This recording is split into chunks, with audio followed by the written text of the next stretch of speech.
দীর্ঘ ৮ বছর পর আবারও ভারতীয় ছবিতে ফিরছেন প্রিয়াঙ্কা চোপড়া। তেমনি জল্পনা শোনা যাচ্ছে, এমনকি অভিনেত্রী নিজেও কিছুদিন আগে এই বিষয়ে আভাস দিয়েছিলেন। এবার জানা গেল সেটা সত্যি হতে চলেছে। সূত্রের খবর অনুযায়ী এস রাজমৌলির ছবিতে দেখা মিলবে অভিনেত্রীর। তবে তার বিপরীতে থাকছেন কে? প্রিয়াঙ্কা চোপড়া, ক্যাটরিনা কাইফ এবং আলিয়া ভাট অভিনীত জিলে যারা ছবিটি বহু বছর আগে ঘোষণা করা হলেও এখন পর্যন্ত সেই ছবির বিষয়ে আর কোনো উচ্চবাচ্য শোনা যাচ্ছে না। এর মাঝেই শোনা গেল হলিউড প্রজেক্টের মাঝে আবার ভারতীয় ছবিতে কাজ করতে চলেছেন প্রিয়াঙ্কা চোপড়া। পিঙ্ক ভিলার তরফে একটি রিপোর্টে জানানো হয়েছে যে এস রাজমৌলির পরিচালিত ছবিতে দেখা মিলবে প্রিয়াঙ্কাকে। তার বিপরীতে থাকবেন দক্ষিণী তারকা মহেশ বাবু। এখনও পর্যন্ত এই ছবিটির নাম ঠিক হয়নি বলে জানা গিয়েছে। তবে আগামী বছর থেকে শুটিং শুরু হবে। ২৬ সালের শেষ পর্যন্ত চলবে শুটিং।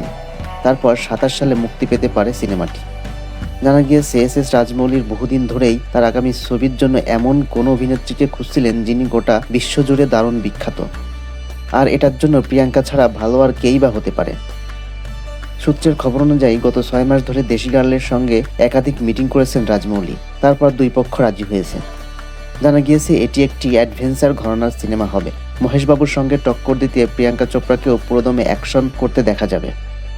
প্রিয়াঙ্কা চোপড়া নাকি এরই মধ্যেই সিনেমার জন্য প্রস্তুতি শুরু করে দিয়েছেন। এই ছবির জন্য এস রাজমৌলি সোনি এবং ডিজনির সঙ্গে কথা বলে রেখেছেন বড় পর্দায় মুক্তির বিষয়ে। ছবিটিকে যাতে গোটা বিশ্বের কাছে পৌঁছে দেওয়া যায় তার জন্য তিনি গত ১ বছর ধরে এই কোলাবোরেশন চেষ্টা করছেন।